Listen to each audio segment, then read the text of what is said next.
Assalamualaikum warahmatullahi wabarakatuh. Perkenalkan kami dari kelompok 2. Saya Sasminto dari SD Islam Bayatullah Lubuk selaku ketua dan dibantu dengan para anggota-anggota yang lainnya. Yang pertama dipersilakan. Baik, perkenalkan saya Gustian Sudirman. Saya dari instansi SD Negeri 36 Kota Lubuk Linggau. Kenalkan, nama saya Rizal Pahlawan, asal sekolah dari SD Negeri 8 Kota Lubuk. Perkenalkan, nama saya Maya Dian Permatasari, asal sekolah dari SD Negeri 55 Kota Lubuk. Perkenalkan, nama saya Carmila dari SD Negeri 28 Lubuk Linggau. Perkenalkan, saya Diksi Natalia dari SD IPA Negeri Kota Lubuk Linggau. Kami dari kelompok 2 akan menyampaikan refleksi etika dan keterbatasan kecerdasan artifisial. Nah, mengenai refleksi ini, kita akan menjelaskan dua keterbatasan kecerdasan artifisial yang dapat kita pelajari dan apa yang menjadi pendapat dari kita mengenai keterbatasan dari kecerdasan artifisial ini. Kalau menurut saya, Pak, KA sering kali dianggap sebagai sistem yang cerdas, tetapi pada kenyataannya dia hanya mampu melakukan tugas tertentu berdasarkan pola yang telah dipelajarinya. Keterbatasan utama KA adalah ketidakmampuannya untuk memiliki kreativitas jati, perasaan, atau pemahaman kontekstual yang mendalam. Selain keterbatasan dalam kreativitas dan pemahaman, KA juga dapat membuat kesalahan prediksi akibat keterbatasan data. Baik, saya ingin menjawab ya. Ya. Jadi betul yang disampaikan oleh Ibu Arifina tadi bahwasanya seperti itu keterbatasan. Di sini saya ingin menginformasikan dari jawaban. Yang pertama, keterbatasan dari kecerdasan artifisial ini, yang pertama itu adalah dia kurangnya moral dan etika. Dia tidak bisa melebihi moral etika manusia. Bahkan misalkan kita suruh untuk melakukan kejahatan pun, kecerdasan artifisial ini bisa. Dia tidak punya empati, tidak punya perasaan. Itu yang pertama. Yang kedua, keterbatasan dari kecerdasan artifisial ini, dia itu terbatas dari input data. Dia ketergantungan dari manusia yang menginput. Apabila salah input, maka salah juga dan menyesatkan.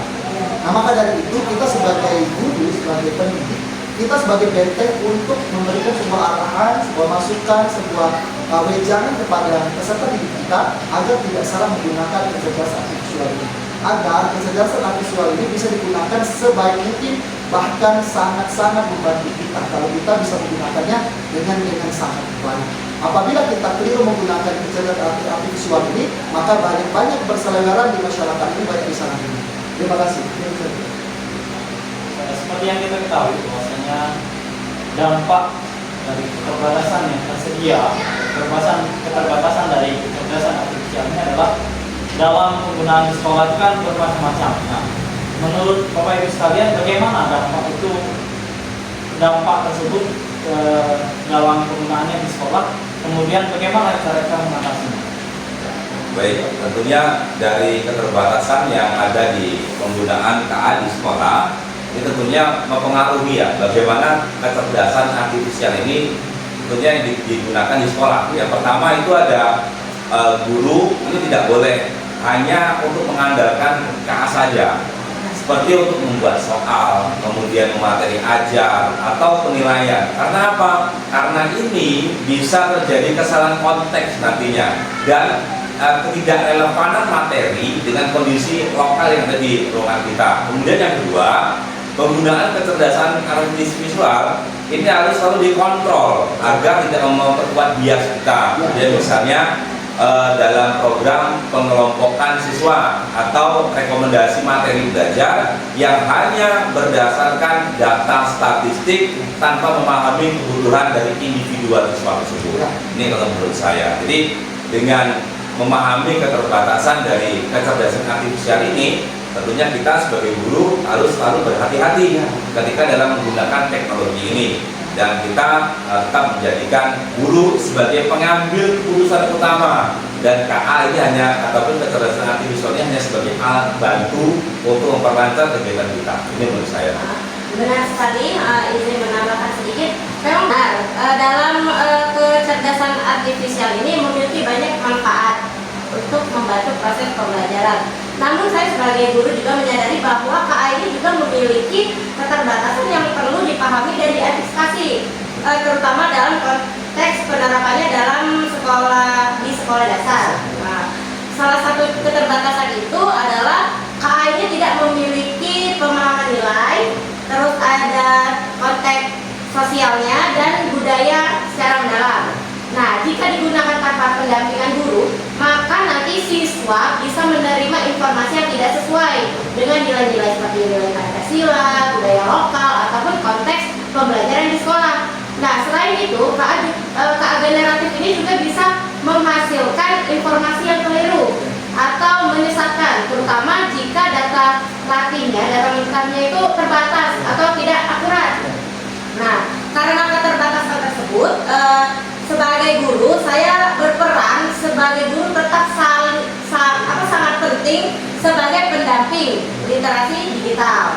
Nah, kita ini perlu mengajarkan kepada siswa bagaimana menggunakan KA yang baik dan benar secara bijak dan etis, serta membimbing mereka untuk tetap berpikir kritis terhadap hasil yang diberikan oleh teknologi KA.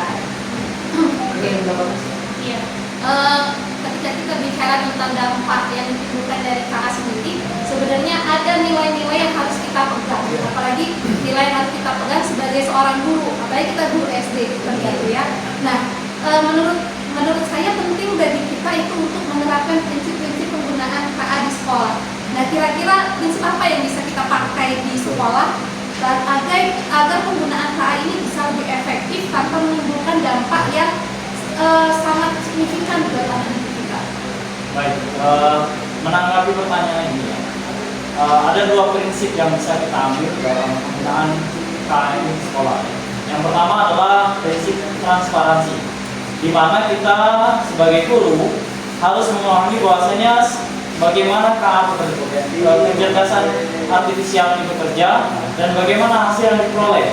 Sebagai contoh penerapannya adalah saat menggunakan kecerdasan artifisial generatif ini seperti ChatGPT misalnya untuk membuat rangkuman pelajaran, tentunya kita harus selalu menyampaikan bahwasanya kepada siswa hasilnya harus selalu dicek ulang. Karena mengapa? Karena seperti yang sudah dijelaskan tadi bahwasanya KA ini juga buatan dari manusia dan tentunya dia juga memiliki keterbatasan. Seperti yang kita ketahui bahwasanya KA ini tergantung dengan seberapa banyak data yang dimasukkan. Kalau datanya terbatas, maka penjabaran atau penjelasannya juga terbatas. Kemudian yang kedua adalah prinsip keadilan, di mana di sini dalam contoh tadi yang sudah dijelaskan bahwasanya dalam memberikan penilaian tentunya kita juga harus mengedepankan prinsip keadilan. Kalau hanya kita berpatokan kepada kecerdasan artifisial ini dalam memberikan penilaian, tentu KA di sini keterbatasannya adalah dia tidak menggunakan prinsip kemanusiaan, gitu ya. Dia tidak ada prinsip kemanusiaan, sehingga apa yang dihasilkan dari jawaban siswa, maka itulah yang akan dijawab, yang akan diberikan oleh kecerdasan artifisial ini, sehingga nilai aspek yang lainnya dikesampingkan, begitu. Baik, demikian penyampaian refleksi dari kelompok 2. Kami ucapkan terima kasih dan mudah-mudahan bermanfaat untuk kita semuanya. Dan kami akhiri, wassalamualaikum warahmatullahi wabarakatuh.